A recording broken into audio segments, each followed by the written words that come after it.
My name is Dave Mason, and I am actually an old Red Hatter, one of the originals.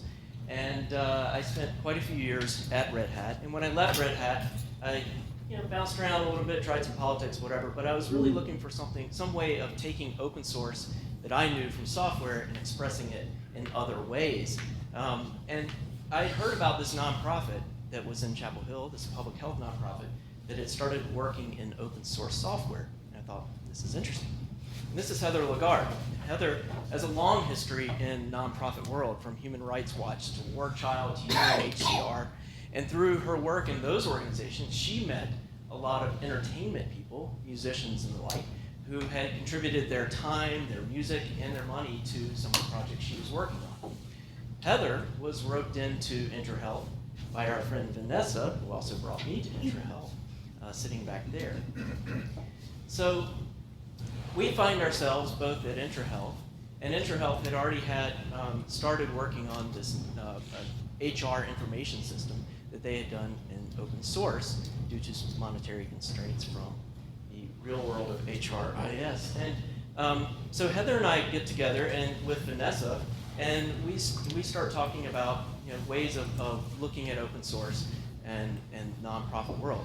At the same time, international recording artist Youssou N'Dour had a foundation and was looking for ways to work with IntraHealth on really anything. But I'll let Heather talk a little bit more about Youssou. So the head of IntraHealth is a Senegalese guy named Pape Guy, and he's really a wonderful person. And he is very close friends with Youssou N'Dour, who's also from Senegal. And I had worked with Youssou N'Dour on a UNHCR project called Refugee Voices. And so when Pape came to me with Vanessa and Dave all together saying, can you put something open sourcey together with this rock star, how will you do it? All of us together thought of making this thing called the Open Initiative. And that would be a way where we could help spread mobile and open technologies across the developing world, and especially getting local folks engaged with this. Youssou had just released an album called Yoko, which actually means connectivity or connected, and we thought it was really perfect. The goal of that album for him was to use some of the funds to do support youth using wireless technology or using mobile technology and internet cafes. And he thought he could fund internet cafes in Africa, and luckily just commercially that started to happen. So his nonprofit concept didn't work and he didn't know what to do. So he came to us and we all got together and we thought we could use one of his songs and in some ways demonstrate to people who didn't understand what open source was, what it was by using music stems instead of code. And we could make music together and do what some of you guys have shown before, which is recycle, reuse, repurpose music stems instead of code, and explain that that's how open source can work, and that we could do it either for art or we could do it for global health and really save lives with what the work, hackathons and et cetera, was being done. So we came up with that idea and we convinced a bunch of other musicians to join in with us, from Nas and Dakashik and R.E.M. and some of these other guys. And the goal was that we would do this all in a very open way, and so Dave came up with a way to do that. Right. So thinking about music and thinking about the fact that we wanted, other musicians to join in and remix this, there was really one choice, and that's Creative Commons. And in fact, I was thinking about this last night. I still don't know what else I would have as an option for license outside of Creative Commons to do this. And certainly we needed attribution because the song had already been released under full rights copyright, and we needed non-commercial because of the record company.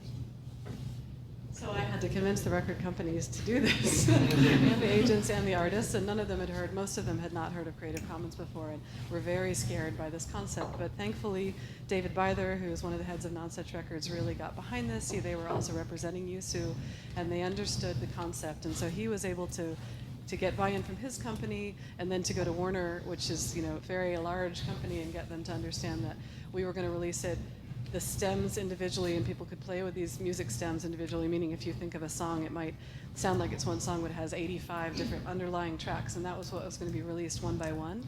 And so we decided to do that, and he let us do it, Warner let us do it, all the agents agreed to it, all the artists agreed to it, and we intentionally also then said anything that they made would also be released in the same way with Creative Commons.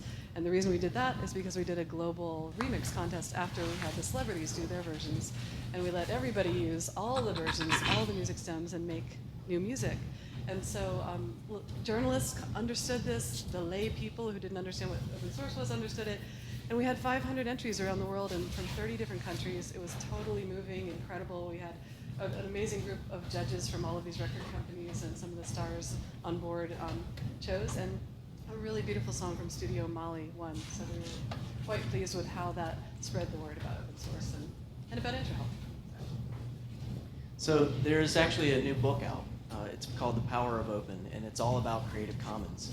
I'm happy to have learned this week that Open was featured in this, and in very specifics, Heather, with a few choice quotes and one nice picture, is featured in this book. And so I'm really proud of that, and the fact that our work is there, and Yusu's work, and all of these musicians and everyone else who contributed is in there.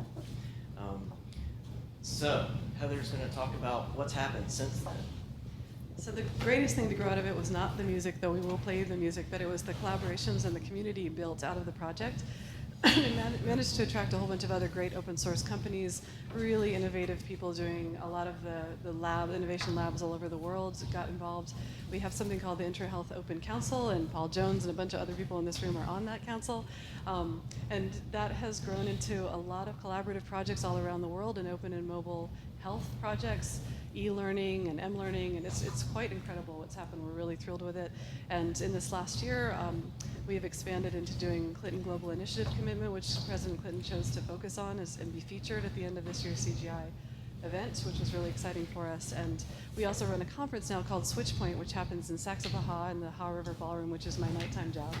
And so I encourage you to come to that, because that's where we bring a lot of these people together and try to continue the work, the collaborations that really came out of this original small idea with Open, and again, could never have been done without Creative Commons license as just an engine to drive that whole thing.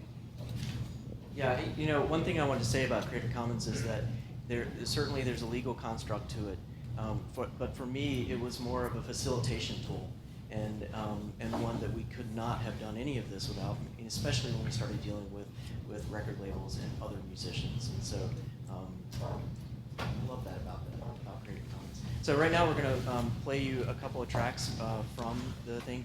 So this is the original. Yeah, that's his Okay, this one's made by Tuba Crew. Asheville. Yeah, there's Asheville actually. South Africa. Which is a world music.